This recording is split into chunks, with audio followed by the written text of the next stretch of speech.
এখন থেকে আপনার প্রিয় সিরিয়ালগুলো ফ্রিতে দেখুন এক্সক্লুসিভলি শুধুমাত্র। তুমি নিশ্চিত যে এই গয়না পদ্মাবতী? আমার নিজের হাতে বানানো গয়না মহারাজ। মহারাজ পুষ্পদন্ত নিজে নকশা পছন্দ করে রানীমার জন্য এই গয়না করতে আদেশ দিয়েছিলেন। সেই গয়না বেচতে এসেছিল সহদেব নামে একটা লোক, নির্ঘাত চোর। আমি ওকে দোকানে আটকে রেখে এসেছি মহারাজ। আমি রাজার কাছে যাচ্ছি সব বলতে, ততক্ষণ অব্দি একে ছাড়বি না। বুঝেছি, গয়না বেচে অন্য সংস্থান করতে চাইছে।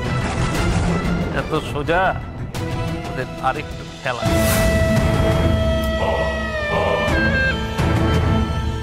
এই নাও স্বর্ণকা, এতে মোহর আছে। তুমি ফিরে গিয়ে সহদেবকে ছেড়ে দেবে আর এই মোহর ওকে দিয়ে দেবে। দাও গয়না। ছেড়ে দেবো? ও তো একটা চোর। তর্ক করো না, যেটা বলছি সেটাই তুমি করবে। আর শোনো, সহদেব কোনো চোর নয়। নিশ্চয়ই পদ্মাবতীর সম্মতি নিয়েই পদ্মাবতীর গয়না বেচতে এসেছে। এখন যাও।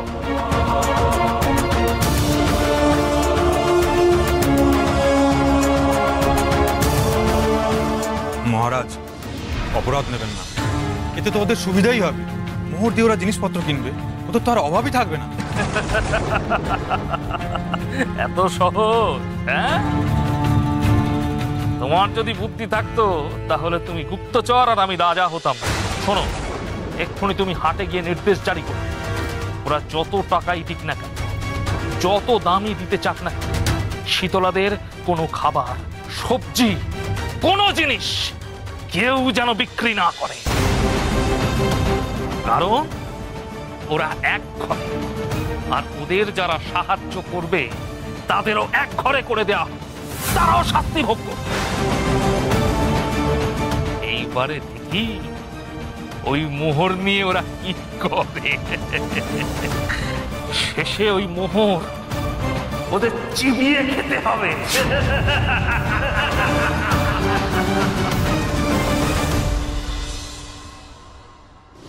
তোদেরকে বরঞ্চ আমি একটা গল্প শোনাই। আমার কাছে বস বস বস বস বস। জানিস তো, এক রাজা ছিল।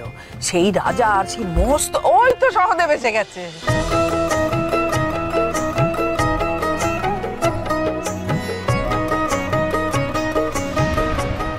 মোহরগুলো রাখো। এ কি, মোহর ফেরত দিচ্ছ কেন? ওগুলো দিয়ে আর কোনো লাভ নেই। রাজার আদেশে আমাদের এক ঘরে করা হয়েছে।